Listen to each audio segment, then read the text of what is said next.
بسم الله الرحمن الرحيم كل نفس ذائقة الموت وقال النبي صلى الله عليه وسلم أكثروا ذكر هذه من لذات الموت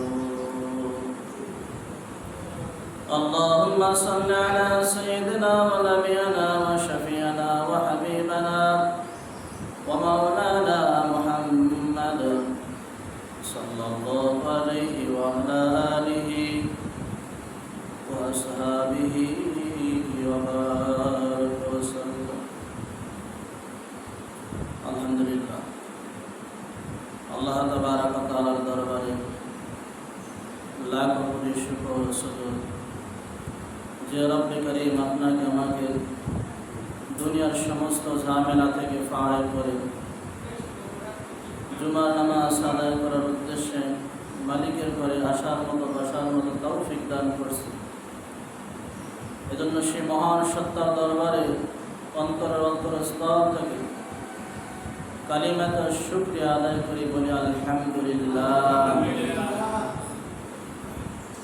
আমি পবিত্র কালামুল্লাহ শরীফ থেকে মশহুর একটা আয়াত আমরা তেলাওয়াত করছি,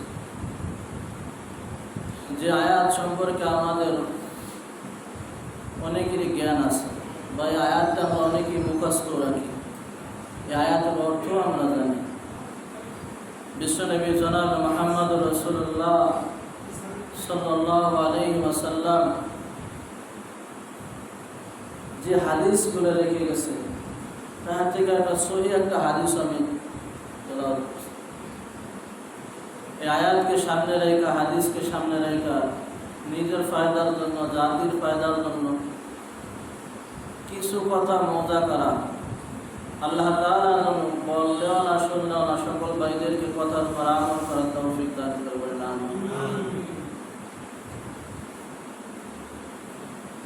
আল্লাহ তাআলা বলেন কুল্লু নাফসিন যায়িকাতুল মাউত। কোরআনে কারিমের ভিতর 114টা সূরা আছে। কয়টা সূরা? আয়াত আছে 6666টা আয়াত। কোনো কাফের যদি বলে যে কোরআন আমি মানি না, কোরআন আমি বিশ্বাস করি না, তা সে মানতে পারে, এটা তার ব্যাপার। কিন্তু কোনো কাফের, কোনো মুশরিক, কোনো বেদিন, কোনো ইহুদি, যত নামদারি আছে, যত মাখলুকাত আছে, যারাই আছে না কেন, কিন্তু আমি যে আয়াতটা তেলাওয়াত করলাম এই আয়াত কেউ অস্বীকার করতে পারে না। কথা বলেন। তার কারণ কি? তার কারণ আল্লাহ তাআলা বলেছেন কুল্লু নাফসিন যায়িকাতুল মাউত। সমস্ত প্রাণীর একদিন মৃত্যু হবে। কি হবে? মৃত্যু হবে। যার জীবন আছে তার মরণ আছে। বলেন, যার জীবন আছে তার মরণ আছে। তো কাফেররা দেখতেছে আমি আসার আগে আমার বাপ ছিল, আমার দাদা ছিল, এরকম ভাবে যত পূর্বপুরুষ ছিল তারা সবাই মারা গেছে। গেছে না? গেছে না? অতএব এই আয়াত অস্বীকার করার কোনো সুযোগ নাই। কথা বলেন ঠিক কিনা? যে আমি একদিন মারা যাব, গোটা কোরআনকে যদি সে অস্বীকার করে, পক্ষান্তরে কুল্লু নাফসিন যায়িকাতুল মাউত আয়াত কেউ অস্বীকার করতে পারবে না। পারবে? কেউ পারবে না। তো মেরে দোস্ত আর বুজুর্গ, আল্লাহ তাআলা হায়াত দিলেন, আবার দুনিয়া থেকে যাইতে হবে। কারণটা কি? আল্লাহ বলে আমি যে হায়াত দিলাম এইটা তোমাদেরকে একটা পরীক্ষা সমতুল। একটা ছাত্র যদি থাকে তার একটা পরীক্ষার সুযোগ আছে না নাই? অবশ্যই আছে। যারা ছাত্র তাদের পরীক্ষা দেওয়ার সুযোগ আছে, সুযোগ থাকবে, তারা পরীক্ষা দেবে। রেজাল্ট ভালো করলে উপরের ক্লাসে উঠবে, এটাই স্বাভাবিক। এটাকে সেলসেরা দুনিয়ায় রাখছে। তো আমরা যে অটো পাস হয়েছিলাম, আনা রব্বুকুমুল আলা আলাস্তু বিরাব্বিকুম ক্বালু বালা শাহিদনা, আল্লাহ তাআলা রূহ, সমস্ত রূহকে বানায়া রূহের কাছে প্রশ্ন করছিল, হে রূহ আমি কি তোদের প্রভু না? তো সমস্ত রূহের পক্ষ থেকে মুহাম্মদুর রাসূলুল্লাহ সাল্লাল্লাহু আলাইহি ওয়াসাল্লামের রূহ থেকে জবাব আসছে ক্বালু বালা শাহিদনা। বলেন না সুবহানাল্লাহ। কেউ কেউ বলে আবার সবাই বলছে যে ক্বালু বালা, আপনিই তো আমাদের প্রভু। ওই জায়গা কিন্তু আমরা প্রভু মাইনা আসছি দুনিয়ায়, কথা বল ঠিক কিনা? তো ওই অনুদায় ওই অল্পপাতে আমরা পরীক্ষায় তো পাস, সবাই অটো পাস, কি পাস? Auto pass. কিন্তু দুনিয়ায় পাঠানোর কোনো সিস্টেম নেই। কিন্তু এই অটো পাসে তো কাজ হবে না, এই অটো পাস দিয়ে তো জান্নাত কামাই করা যাবে না। তো আল্লাহ তাআলা বললেন, যাও তোমাদেরকে আমি দুনিয়া নামক একটা স্থান, এই থেকে আমি তোমাদেরকে হায়াতও দেব এবং মওতও থাকবে এর পাশে। আগে মওত তারপর হায়াত, এই দুইটা আমি কেন দিলাম? তোমাদেরকে পরীক্ষা করা হবে কে কার থেকে ভালো আমল কইরা ওই কবরে আসতে পারো, এরপর তোমার কপালে জান্নাত জাহান্নাম। কথা বলেন ঠিক? जैसा करनी वैसा वरनी, जो माने तो करके देख, जन्नत भी है जहन्नम, जन्नत भी है जहन्नम है, ना माने तो मर के देख। জান্নাত আছে দোস্ত, জাহান্নাম আছে, বিশ্বাস না হয় তুমি মহিরা দেখো।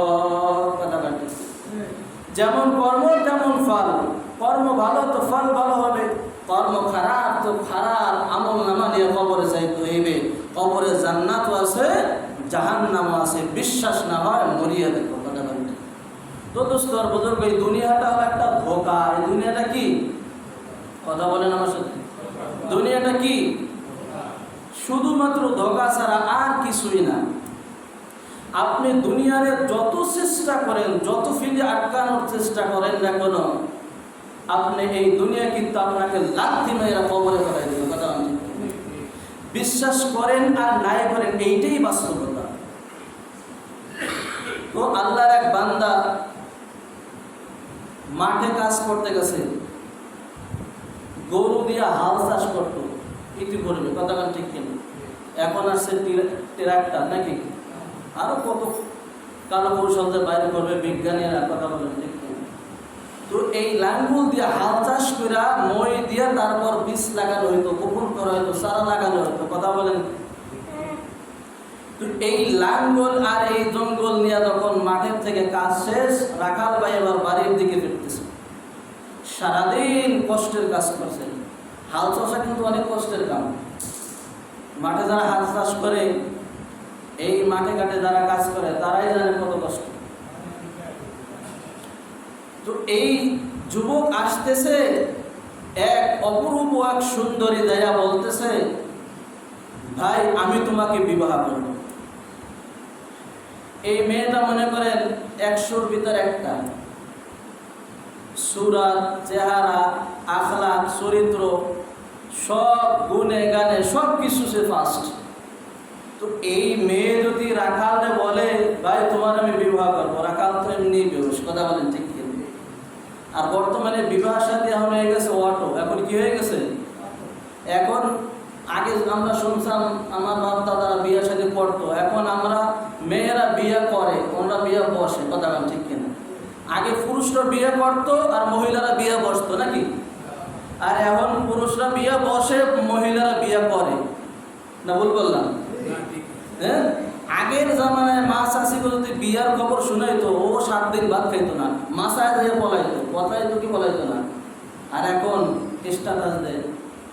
কথা বলেন ঠিক থাকে? জামানা কোথায় গেছে, জামানা কত নিচে নামছে। কথা বলেন ঠিক কিনা? লজ্জা শরম সব বুঝি ধুইয়া সব চলে গেছে। আল্লাহ রসুল হাদিসের ভিতরে বলে, যার লজ্জা নাই ওই ব্যক্তি যা ইচ্ছা তাই করতে পারে। একটা মানুষের লজ্জা নাই, পাগলের কোনো লজ্জা নাই, উলঙ্গ অবস্থায় রাস্তায় ঘোরাফেরা করে। কথা বলে। কিন্তু লজ্জা শরম এমন নিচে নামছে, নামতে নামতে নামতে বর্ডারের নিচে নেমে গেছে। তো এই যুবকরা যখন বলল, ভাই আমি তোমাকে বিবাহ করব, যুবক তো আর খুশির জ্বালায় বাসে না। এত সুন্দর রূপসী মেয়ে, হাজারের ভিতরে একটা মেয়ে, এই যদি প্রস্তাব দেয়, আমরা তো এমনি গাইতে দেবো। কথা বলেন ঠিক কিনা? আমরা যুবকরা যখন বিবাহ করতে যাই, দেখি যে চেহারা সুরত ভালো আছে কিনা। আল্লাহ রসুল মিশকাত শরীফের ভিতরে হাদিস আনছে, ওই মেয়েকে তুমি বিবাহ করবা যেই মেয়ের ভিতর 4টা গুণ থাকবে। কয়টা গুণ? 4টা গুণ থাকবে। এই আবার অন্য লাইনের, আমি ওই দিকে গেলে আমি বলতে পারবো, যেটা মাথায় আসছে আমি সেইটা বলে যাই। তার 4টা গুণের ভিতরে একটা গুণ হলো ফাসফা জাতিদ দ্বীন। বলেন না সুবহানাল্লাহ। ওই মহিলার ভিতর যদি দিনদারিত্ব থাকে, দিন থাকে, আল্লাহ ভয় থাকে, আল্লাহ খোদা প্রীতি থাকে, আল্লাহর ভয় অন্তরে থাকে, কসম খোদার যুবক, তুমি দুনিয়ায় শান্তি পাইবা, মরার পরে কবরেও শান্তি পাইবা। কথা বলেন। আজকে আমরা ফাঁসফাস জাতির দিন তো খুঁজি না, দেখা যায় কোনটা লাল চেহারার বান্দর আছে না নাই। কথা বলেন ঠিক কিনা? এই বান্দর বিবাহ করে 2 দিন পরে স্বামীরও লাই দেয়, শ্বশুরেও লাই দেয়। কথা বলেন। এরপরে শ্বশুর শাশুড়িকে বৃদ্ধাশ্রমে পাঠায়। কসম খোদার ফাঁসফাস জাতির দিন, এই দিনকে যদি তুমি প্রাধান্য দেতা, বাকি দিনটার কোনো তার দরকার নাই। বংশ ভালো না, আদস্ত চেহারা সুরাত ভালো না, টাকা পয়সার দরকার নাই, টাকা পয়সা এখন আছে একটু পরে নাই, এইগুলা নাই। কিন্তু ফাঁসফাস জাতির দিন, তুমি দিনকে প্রাধান্য দেছো। রসুল বলে, যুবক তুমি দুনিয়ায় সুখী হবা, মরার পরেও তুমি কবরেও সুখী হইবা। কিন্তু বড় আফসোসের বিষয় বলতে হয়, বিবাহ সাথে যখন করাইব বা করবো, এইগুলো আমরা তাড়াতাড়ি না, কোরআন হাদিস পিছে এই সময়। কথা বলেন। যখন প্যাস লাগে তখন হুজুর একটা তাবিজ দেন। হুজুর কি দেন? হুজুর একটা তাবিজ দেন। কোরআন নাজিল হয়েছে বুঝি তাবিজের জন্য? কথা বলেন না। কোরআন নাজিল হয়েছে হুদাল নাস, কোরআন নাজিল হয়েছে হেদায়েতের পথ দেখানোর জন্য। তাবিজ কবজের জন্য তো কোরআন আল্লাহ নাজিল করেন নাই। কথা বলেন। হুজুর একটা তাবিজ দেন। ওই যে ফাঁসফাস জাতির দিন, আমি দিনকে যদি শুরু থেকে প্রাধান্য দিতাম, আমার সংসারে অশান্তি বাঁধত না। আমার অনেক 25 বছরের এই মেহগনি গাছ ধাক্কাইয়া সোজা বানান লাগতো না, অটোমেটিক সোজা হয়ে যেত। কথা বলেন ঠিক? বলতেছিলাম দোস্ত আর বুজুর্গ, এই যুবকরা যখন বলছে যুবক আমি তোমাকে বিবাহ করব, যুবক এবার বলছে ঠিক আছে তুমি যদি বিবাহ করো আমার কোনো আপত্তি নাই, আপত্তি নাই। চলো কাজী সাহেবের কাছে যাই। বুঝাইতেছিলাম দুনিয়া কিরকম ভাবে অদস্ত আমরা, দুনিয়াকে যতই ধরি, খবরদার খবরদার, এই দুনিয়া কিন্তু আপনার আমার কবরে যাবে না। যাবে কি বলেন? যাবে না। এই যুবক রিনিয়া এই মহিলা যখন কাজী সাহেবের কাছে গেছে, কাজী সাহেব দেখে বলে কি ব্যাপার, তুই বেটা রাখাল মানুষ, তুই কি এটার বিবাহ উপযুক্ত? এটার আমি বিয়ে করবো। এটা বিয়ে করবে? কারণ সে কাজী সাহেবের বিয়ে হয়ে গেছে, কাজী সাহেবের পছন্দ হয়ে গেছে, কাজী সাহেব বিবাহ করবে। এবার মেয়ে বলছে না আমি তোমাকে দুজন আর কেউ বিয়ে করবো না, তোমরা এবার বাদশার কাছে যাও। কার কাছে? বাদশার কাছে যাও। এই 2 ব্যক্তিরই নিয়া, 2 পাত্রকে নিয়া বাদশার কাছে গেছে। বাদশার কাছে যখন যায় ঘটনা কইলা বলছে, বাদশা দেখে বলছে এই মেয়ে আমি বিবাহ করব। কি হয়েছে? ঝামেলা বাড়ে না কমে? প্রথম বিবাহের প্রস্তাব কে দিয়েছিল? মেয়ে দিয়েছিল ওই যুবকরে। যুবক রাজি হয়ে গেছে, তুমি রাজি থাকলে তো আমি রাজি। বাপ মারে জানানোর দরকার নেই, পরে জানাই নেবো। কথা কান ঠিক কিনা? চলে না? চলে না? আরে কোন গজবের ভিতরে আমরা পাওয়া রাখছি। ওই ফাঁসফাস জাতির দিন, ওই শুরু থেকে দিনের শিক্ষা দিয়ে নাই। শুরু থেকে যদি দিনের শিক্ষা দিতাম, কসম খোদার এইটা চিন্তা করতো যে আমি যে পালাইয়া যায় বিবাহ করব, আমি কিভাবে মানুষের সমাজে এসে মুখ দেখাবো, আমার বাপ কিভাবে 5 ওয়াক্ত মসজিদে যাবে, আমার বাপরেও তো মানুষ অসম্মান করবে আর বলবে তোমার মেয়েরা বাইরে গেছে। হ্যাঁ, এই চিন্তা ওই সময় করবে যখন ফাঁসফাস জাতির দিন, ওই দিন ভিতরে থাকবে। দিন না থাকলে ওই সব চিন্তা ভিন্তালো পরে। কথা কান ঠিক কিনা? পরে টেলিফোন করবো, পরে মাইনা নেবেই নেবে। আল্লাহ। বাদশা যখন বলছে যে আমি বিবাহ করাবো, বাদশার তো ক্ষমতা বেশি। এবার ক্ষমতার বাহাদুরি দেখায় বলতেছে যুবক তুমি যে বিবাহ করবা তোমার কাছে কি আছে? কাজী সাহেবরে বলছে কাজী সাহেব তুমি যে বিবাহ শাদী কইরা খাওয়াবা তোমার কি আছে? তুমি করো তো কাজীগিরি, অর্থাৎ আমি বিবাহ করব। মেয়ে বলতেছে আমি আপনাকে 3 জনারকে বিবাহ করার জন্য রাজি আছি, তবে শর্ত একটা। শর্ত কাটা? 1 নম্বর শর্ত, বাবা যেটা ভালো কইরা খেয়াল কইরা শোনো, আজকে তো সন্তান ইটালি পাঠানোর জন্য পাগল হয়ে যাও। আজকে সন্তান আমি ইটালি পাঠাবো, মোটা অঙ্কের টাকা কামাই করবে, দুনিয়া করব, গাড়ি করব, বাড়ি করব। এই গাড়ি আর বাড়ি কত সময় তোমার? এই গাড়ি আর বাড়ি শুধু মৃত্যুর আগ পর্যন্ত। তুমি যত টাকার বাড়ি করো না কেন, কবরে তোমার খালি হাতে পাঠাইতে হবে। এইটাই বাস্তবতা। কথা বলেন ঠিক কিনা? নারী বলল যে তোমরা যে আমার সাথে প্রতিযোগিতায় ফার্স্ট হইতে পারবা, সেই শুধু তাকে আমি বিবাহ করব। তবে প্রতিযোগিতা হলো আমি আগে দৌড় ছাড়বো, আমি আগে দৌড়ে ওই প্রান্তে চলে বইলা যাইব যে আমাকে ছুঁইতে পারবে তাকে আমি বিবাহ করব। শর্ত দিল কি?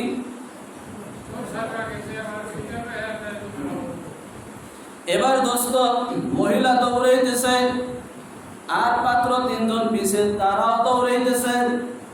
যুবক মানুষ সারাদিন হাল চাষ করছে মাঠের ভিতর, ক্লান্ত শ্লান্ত হয়ে গেছে, শরীর ভেঙে আসছে, ঘুম আইসা গেছে। কত সময় দৌড়াবে? কয়েক কিলো দৌড়াইয়া জায়গায় মারা গেছে। কি হয়েছে ভাই? জায়গায় শেষ হয়ে গেছে। এবার প্রতিযোগিতা কয়জন আর চলতেছে বলেন? জোরে বলেন কয়জন? 2 জন আর প্রতিযোগিতা চলতেছে, দৌড়াইতেছে। মেয়েও সামনের দিকে দৌড়াইতেছে, কাজী সাহেব দৌড়াইতেছে, বাদশাহ দৌড়াইতেছে। অদস্ত কিছু দূর না যাইতে যাইতে কাজী সাহেব দুনিয়ার থেকে শেষ হয়ে গেছে। মারা গেল কয়জন? বাকি আছে কয়জন? একজন। এখনো ধরতে পারতেছে না, সইতে পারতেছে না, শুধু দৌড়াইতেছে। বাদশা ডাক দিয়ে বলতেছে, হে মহিলা, তোমার বাড়ি কোথায়? তুমি দাঁড়াও, তোমাকে বিবাহ শাদী পরে করব, আগে তুমি কে তোমার পরিচয় আগে দাও। আগে কি করো? তোমার পরিচয় আগে দাও। তোমার পরিচয় পাইয়া তো আমি দৌড়াবো। কাওয়াই চিন নিয়ে কানে চিন, কাওয়াই কান নিয়ে গেছে, এই জন্য তুমি কাউর পিছে দৌড়াবো না, চিলের পিছে দৌড়াবো না। আগে তো আমার কান দেখবো আছে কিনা, কথা কান ঠিক কিনা। দাঁড়াও, তুমি ওই জায়গা দাঁড়াও, প্রতিযোগিতা পরে হবে, তোমার সাথে দৌড়াদৌড়ি পরে হবে। আগে তুমি পরিচয় দাও, তুমি কে? মহিলা বলতেছে, আমি হলাম দুনিয়া, আমি হলাম দুনিয়া। এই দুনিয়ার পিছে দৌড়াইয়া যুবক শেষ হয়ে গেছে, এই দুনিয়ার পিছে দৌড়াইয়া কাজী সাহেব শেষ হয়ে গেছে। বাদশা, তুমিও যদি দৌড়াও, কিয়ামত পর্যন্ত তোমার হায়াত যত সময় থাকবে দৌড়াবা, কিন্তু আমাকে ধরতে পারবা না, কথা কান ঠিক কিনা। এর নাম হলো দুনিয়া, এর নাম হলো চাকচিক্যর দুনিয়া, শুধু একটা ধোঁকাবাজি ছাড়া আর কিছুই না। গতকাল রাত্রে হাদিস পড়তেছিলেন, আল্লাহু আকবার। সাহাবী বলে, ইয়া রাসূলুল্লাহ, ইয়া হাবিবাল্লাহ, দৈনিক আমি 1 খতম কোরআন শরীফ পড়ি, বলেন না সুবহানাল্লাহ। রাত পর তাহাজ্জুদ নামাজ পড়ে, দিনভর রোজা রাখে। সাহাবীরা যখন এই অবজেকশন হুজুরের কাছে দেশে বলছে যে, যুবক তুমি, হে সাহাবী, বড় একজন প্রসিদ্ধ একজন সাহাবী, বলতেছে তুমি একটু ইবাদত বন্দেগী কমায় দাও, তুমি একটু রাত জাগা কমায় দাও। যদি তুমি রাত জাগা তাহাজ্জুদ নামাজ পড়তে থাকো আর পড়তে থাকো, এক সময় তোমার চোখ অন্ধ হয়ে যাইবে। দৈনিক যদি তুমি 1 খতম কোরআন শরীফ পড়ো, তোমার এটা কষ্ট হয়ে যাইবে। সারাদিন তুমি রোজা রাখো, কষ্ট হয়ে যাইবে। তোমার ঘুমেরও দরকার আছে, খাবারের দরকার আছে, স্ত্রীর সাথে সময় দেবা তাও দরকার আছে, প্রতিবেশীর হক আছে তাও দরকার আছে। কথা বলেন ঠিক কিনা? জনাবে মুহাম্মদুর রাসূলুল্লাহ সাল্লাল্লাহু আলাইহি ওয়াসাল্লাম বলছে, যুবক, আল্লাহু আকবার, তুমি 1 মাসে 1 খতম কোরআন শরীফ পড়বা। কয় খতম? আমার যদি আল্লাহ রাসূল বলতো যে, মাওলানা শামীম, তুমি মাসে 1 খতম কোরআন শরীফ পড়লেই যথেষ্ট, আমি কিন্তু আলহামদুলিল্লাহ। কথা বলেন ঠিক কিনা? এটা হলো আমার কথা কইতেছে, আপনি কি করবেন না করবেন সেটা হলো আপনাদের ব্যক্তিগত ব্যাপার। সাহাবী বলতেছে, ইয়া রাসূলুল্লাহ, ইয়া হাবিবাল্লাহ, আমাকে আমল করার সুযোগ দেন, আমার এই যৌবনটা আমি কাজে লাগাইতে পারি, আমাকে আরো সুযোগ দেন। এরকম ভাবে 3 বার সে সুযোগ আল্লাহ রসুলের কাছে চাইছে। আল্লাহ রসুল বলছে, ঠিক আছে, 15 দিনে তুমি 1 খতম বইরো। হুজুর না, আমি এত পারবো না, আরো কমাইতে হবে। শেষ পর্যন্ত সে 3 দিনে নেছে টাইম। কয়দিন বলেন? 3 দিনে 1 খতম পড়বে, রাত ভর তাহাজ্জুদ নামাজ পড়বে, দিনভর সে রোজা রাখবে। আল্লাহু আকবার। তাই তো সাহাবীদের কথাগুলো আজকে স্বর্ণের অক্ষরে লেখা হয়ে গেছে। কথাটা ঠিক কিনা? আল্লাহু আকবার। এদের উপর আল্লাহ রাজি হয়ে গেছে। রাদিয়াল্লাহু আনহুম ওয়া রাদু আন, এরাও আল্লাহর উপর রাজি হয়ে গেছে। বলেন না সুবহানাল্লাহ। ওই জামানায় আইয়ামে জাহিলিয়াত বলা হইতো, এমন বর্বরতার জামানা, এই জামানা পৃথিবীতে আর কোনোদিন আসে নাই, আর কোনোদিন আসবে না। কিন্তু কোরআন আর হাদিস দিয়ে যখন বিশ্বনবী জনাবে মুহাম্মদুর রাসূলুল্লাহ সাল্লাল্লাহু আলাইহি ওয়াসাল্লাম এই মানুষগুলোর প্রতি মেহনত করলো, অপারেশন করলো, এই মানুষগুলা এমন সুন্দর হয়ে গেল। আল্লাহ রাসূল বলেন, কিয়ামত পর্যন্ত এত দামি মানুষ আর আসবে না। আমি হইলাম শ্রেষ্ঠ, আমার সাহাবীরা হলো আরো শ্রেষ্ঠ। বলেন না সুবহানাল্লাহ। এদের উপর আল্লাহ রাজি হয়ে গেছে। আল্লাহ এদের উপর রাজি, বলেন না সুবহানাল্লাহ। ও দোস্ত, তারাও তো মাটি, তাদের রক্ত ছিল, মাংস ছিল, তারাও মানুষ ছিল, তারা আল্লাহকে রাজি কইরা কবরে গেছে। আর তুমি আমি শুধু দুনিয়া দুনিয়া দুনিয়া দুনিয়া, সারাদিন দুনিয়ার পিছে ব্যস্ত। এই দুনিয়াকে তুমি যতই চেষ্টা করো না কেন, তো ওই মহিলাকে কিন্তু তুমি সইতে পারবা না। অনাথ শুধু সময় কাটানো হবে, কথা বলেন ঠিক কি? এজন্য মেরে দোস্তর বুজুর্গ, সব সময় তুমি একটা কথা ভাববা, আমি দুনিয়ায় বেশি সময় নাই, দৈনিক 100 বার মৃত্যুর কথা স্মরণ করবা।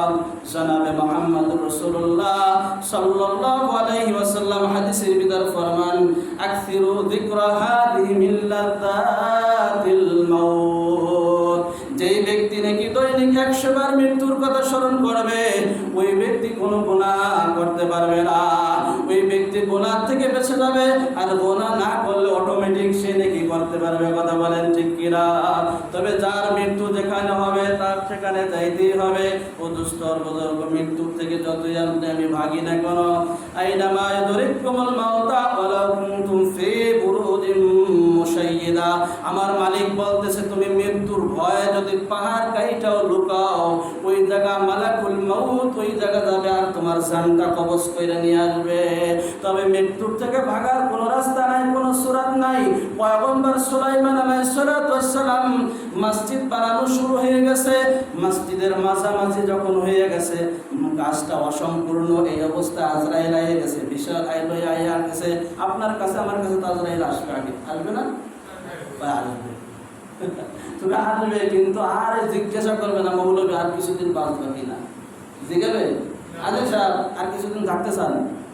তবে প্রত্যেকটি নবীর সম্মান আল্লাহ তাআলার কাছে আকাশ চুম্বি। আল্লাহু আকবার। যত নবী এবং রাসূলরা দুনিয়ায় আসছে, মৃত্যুর আগে, রূহ কবজ করার আগে তাদের কাছে মেসেজ আইছে, মেসেজ পাঠাইছে যে আমার বন্ধু কি আমার কাছে আসার জন্য তৈরি আছে কিনা, না আরো কিছুদিন দুনিয়ায় থাকতে চায়। আজরাইল মেসেজ নিয়ে চলে আইছে পয়গম্বর সুলাইমান আলাইহিস সালাতু ওয়াস সালামের কাছে। যেহেতু আল্লাহর হুকুম ছাড়া কোনো কাজ করা যাইবে না, তাই বলতেছে পয়গম্বর সুলাইমান, আপনার হায়াত তো শেষ হয়ে গেছে, আপনি কি করবেন এখন? কি আল্লাহর কাছে যাইবেন নাকি আরো কিছুদিন থাকবেন? তো এই থাপ্পড় যেদিন খাইছে, মুসা নবীর থাপ্পড় খাইছে আজরাইল, এক থাপ্পড়ের কানা বানাই বানাইছে, কথা মানে ঠিক খেলে। ওই দিন পর্যন্ত এর পরে শরীয়ত বদল হয়ে গেছে। মনে করেন আজকে আজরাইল এই এলাকায় ঢুকলো, আজরাইল যদি আমরা চিনতে পারি আমার বাপের জান কবজ করছে, আবার আমার আইসে মার জান কবজ করতে, তো লাহাটি ঠ্যাঙ্গা লইয়া হইলো আর এই এলাকার থেকে সারা খাবো, কথা ঠিক কিনা? তো যখন মুসার থাপ্পড় খাইছে, থাপ্পড় খাইয়া উপকার করতে গেছে মুসার, কিন্তু ক্ষতি করে ফেলাইছে আজরাইলে, চৌকটটা উড়েই ফেলাইছে। আল্লাহ পাঠাইলাম মুসার কাছে উপকারের জন্য, সে তো আমার ক্ষতি করে ফেলাইলো, আগে আমার ঠিক করো, আমার সুস্থ করো। আল্লাহ কইছে তো কুম ফাইয়া কোন দাও, সুস্থ হয়ে দাও, সুস্থ হয়ে গেছে। আল্লাহ এই মানুষের জান আমি আর কবজ করতাম না, আমি স্যালেন্ডার। এই দায়িত্ব পাল্টাই অন্য দায়িত্ব আমার দেন, কারণ এই লাত্তি সোয়ার বসি আর মানুষ মারা গেলে তো কোনো অবজেকশনের শেষ থাকে না। আজরাইল শুধু আমার হয়েছে না, কথা কান ঠিক।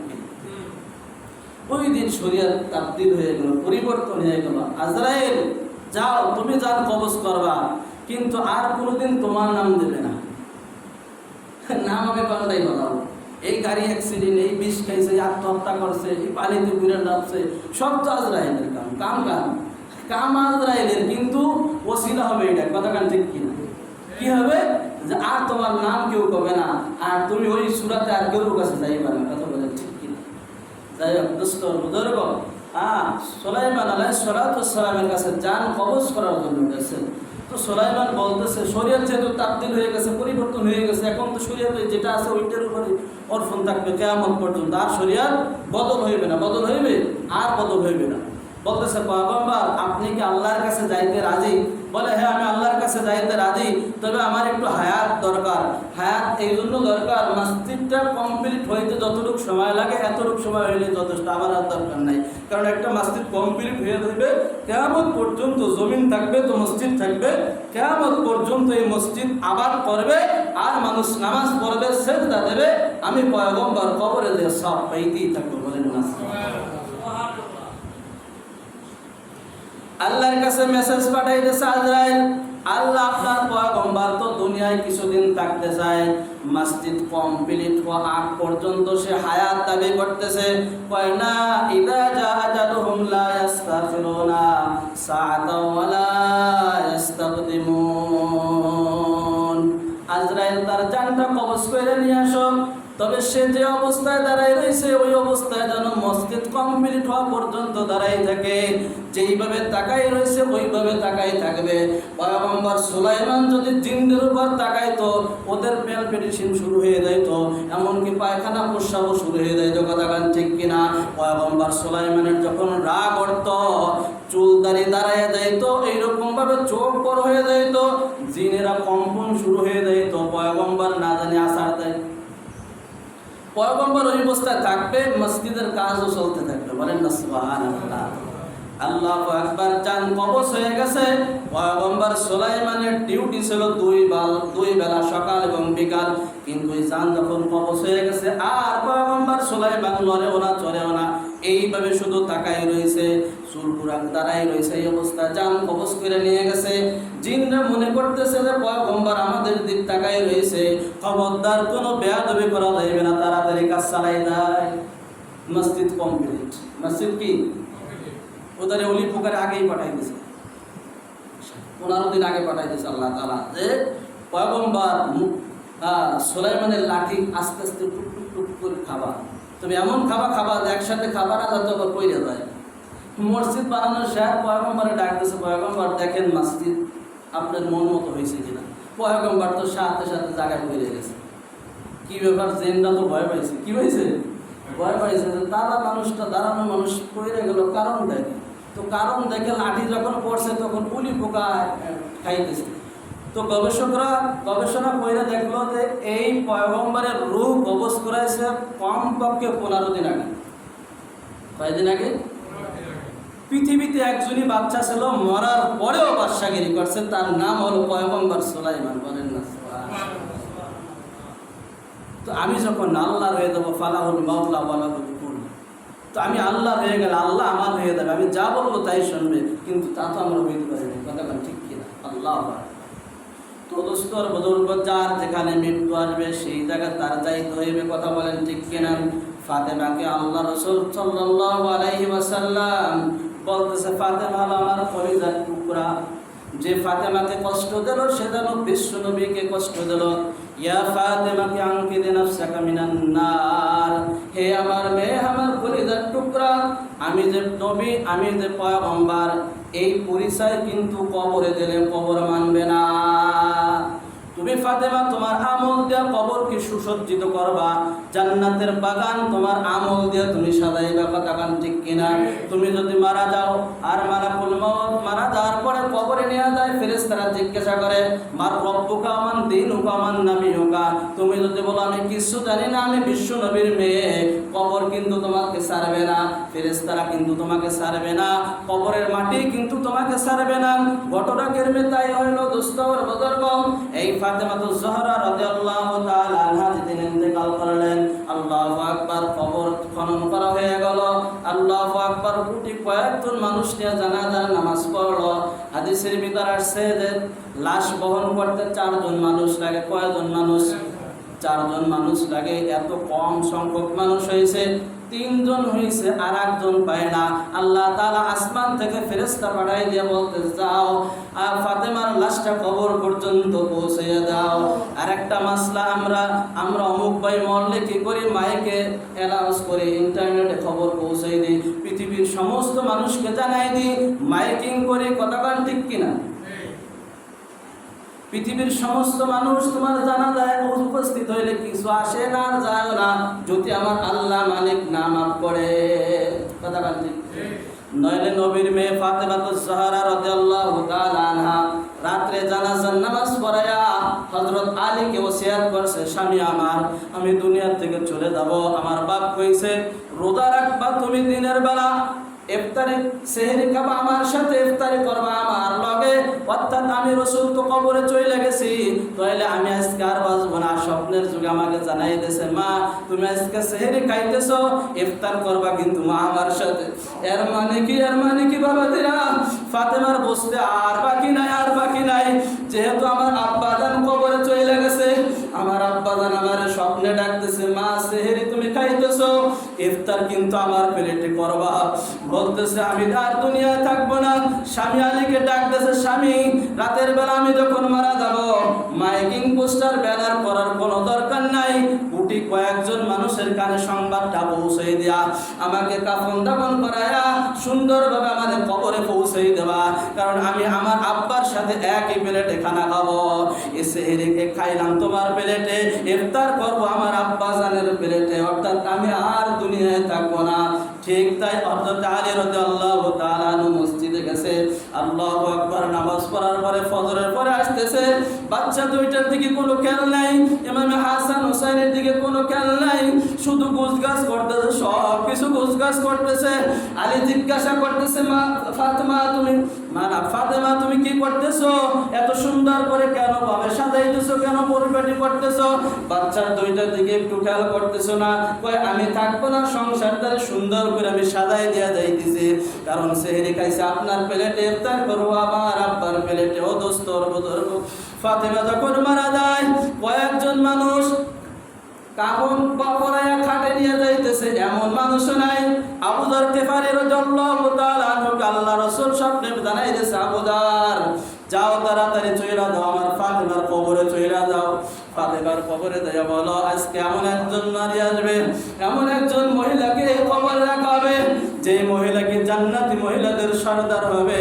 খবরদার কবরের মাটি কোনো বেয়াদবি করিস না, কবরের মাটি খবরদার।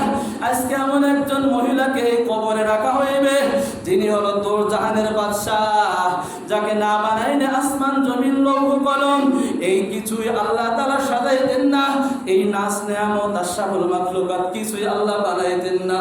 তার কলিজার টুকরা ফাতেমা রাদিয়াল্লাহু তাআলা আনহাকে কবরে রাখবো। খবরদার কবরের মাটি, খবরদার কোন প্রকারের বেয়াদবি করিস না। খবরদার কবরের মাটি, এমন দুইজন যুবকের আম্মাকে কবরে আজকে রাখবো, যেই দুইজন যুবক নাকি জান্নাতের যুবকদের সর্দার হবে। আল্লাহু আকবার। কবরের মাটি টাস কইরা এইরকম ভাবে জবান কইরা গেছে। ও দোস্তর বুজুর্গ, আল্লাহ তাআলা বলেন, ইয়ামা ইদিন তুহাদ্দিসু আখবারাহা, এই জমিন একদিন আপনার আমার বিরুদ্ধে সাক্ষী দেবে। এই জমিন আপনার আমার বিরুদ্ধে সাক্ষী দিয়া জাহান্নামে জান্নাতি নিয়ে যাইবে। আল্লাহু আকবার। এই জমিনের জবান আল্লাহ খুইলা দেবে। আল্লাহ এই মানুষটা এই জমিনে বৈশা এই আকাম করছে, এই মানুষটা এই জমিনে বৈশা আমাকে সেজদা দিয়েছে, ভালো করলে ভালো, খারাপ করলে খারাপ। এই জন্য দোস্তর বুজুর্গ, কবরের মাটি টাস কইরা জবান কইলা দিয়েছে। মাটি জবাব দিয়া বলতেছে, হ্যাঁ আবু যর গিফারী, আমি বিশ্ব নবীর মেয়ে ফাতেমা তার চিনি না, আমি আলী কাররামাল্লাহু ওয়াজহা তার স্ত্রীকে আমি চিনি না, আমি ইমাম হাসান হুসাইনের আম্মাকে চিনি না। যে ব্যক্তি ভালো আমল কইরা এই কবরে আসবে, তার সাথে আমি কবর ভালো ব্যবহার করব। ও দোস্ত, তিনি তো কলিজার টুকরা ফাতেমা রাদিয়াল্লাহু তাআলা আনহা, বিশ্ব নবীর মেয়ে, কথা বলেন ঠিক কিনা? হাসান হুসাইনের আম্মা, যাদের হাতে জান্নাতের সর্দার যত যুবক আছে, আমরা যারা জান্নাতে যাব, আমাদের নেতৃত্বে দেবে ইমামে হাসান আর হুসাইন। যত মহিলারা জান্নাতে যাবে, তাদের সর্দার হবে ফাতেমাতুজ জহরা রাদিয়াল্লাহু তাআলা আনহা। তার অবস্থা, তার কবরের হালাত যদি এই অবস্থা হয়, তো আপনার আমার কবরের হালাত কি হইবে বলেন? এবার অঙ্ক মিলান, খাতা কলমে মিলান। ঘুমের আগে হইল 5 মিনিট অঙ্কটা কইরা ঘুমায়া কবরে যায়েন। কবরে কিন্তু ভালো জায়গা না, কবর কিন্তু বেশি একটা ভালো জায়গা না, কথা গান ঠিক কিনা? হাদিসে পাকের ভিতর আসছে, কবর এমন কোনো দিন নাই যেই দিন ডাকে না, হে বনি আদম, আমি একাকির ঘর, আমি সাপ বিচ্ছু পোকামাকড়ের ঘর, আমি অন্ধকার ঘর। খবরদার এই কবরকে আলোকিত করতে হইলে একমাত্র আমল ছাড়া আর কিছু উপায় নাই, কথা গান ঠিক কিনা? এই জন্য আমিও দোয়া করি, আপনাদের জন্য দোয়া চাই, আল্লাহ যেন সকলকে মাফ কইরা ওই কবরে মুমিন মুসলমান হয়ে যাওয়ার তৌফিক দান।